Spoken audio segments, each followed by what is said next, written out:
we created a camera mount using the 3D design program 123D Design.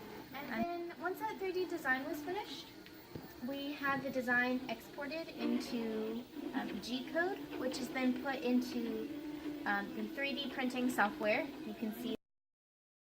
And so that is being 3D printed now onto the 3D printer for use in the lab.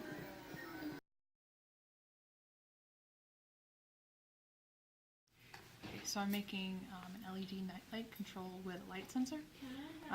So what's going to happen is when the lights go out in a room, it's going to turn on. We 3D printed the box for it. A little case because the Arduino fits into it, and then I can run power source through there, and the lights at the front here. So do you want me to take it?